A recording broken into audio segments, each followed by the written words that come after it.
Hey guys, welcome back to my new blog. তো বন্ধুরা দেখতেই পাচ্ছেন আজকে বন্ধুদের সাথে চলে এসেছি মালয়েশিয়া পাম বাগানে মাছ ধরতে। তো দেখতে পাচ্ছেন এই কাদার মধ্যে কিভাবে মাছগুলো ধরা যায়।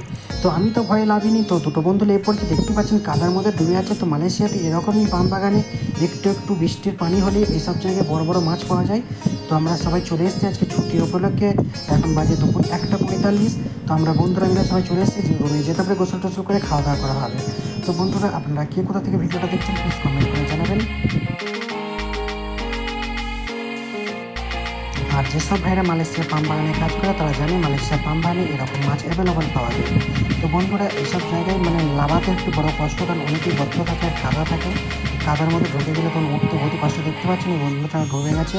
তো বন্ধুরা মালয়েশিয়ার পাম বাগানে এসব নতুন নতুন ভিডিও দেখার জন্য প্লিজ চ্যানেলটাকে সাবস্ক্রাইব করে ভিডিওটা লাইক করে শেয়ার করতে পারবেন না, কারণ আপনাদের একটা লাইক, একটা কমেন্ট, একটা শেয়ার আমাকে নতুন নতুন ভিডিও বানাতে উৎসাহ। তো বন্ধুরা ভাবা চিন্তা না করে আপনার বন্ধুরা ভিডিওটা বেশি বেশি করে শেয়ার করে দেবেন। আর মালয়েশিয়া পাম বাগানে কারা কাজ করেন, কে কোথা থেকে দেখছেন প্লিজ কমেন্ট করে জানাবেন। তো বন্ধুরা ভিডিওটা না কেটে ভিডিওটা এন্ড তক দেখতে হন, আশা করি আপনাদের সবার ভালো লাগবে।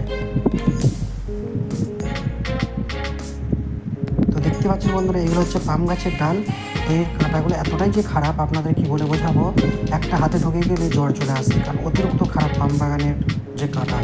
আর যারা পাম বাগানে কাজ করে তারা জানে মালয়েশিয়ার পাম বাগানে যে পাম গাছের যে কাঁটা অতিরিক্ত বিষাক্ত।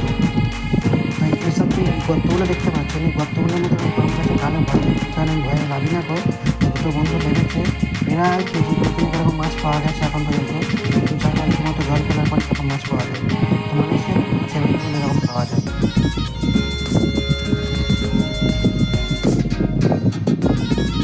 দেখতে পাচ্ছেন ওই বন্ধুরা মাছ তো ধরতে পারে না, লাফালাফি ঝাপাঝাপি এটাই করতে পারে না।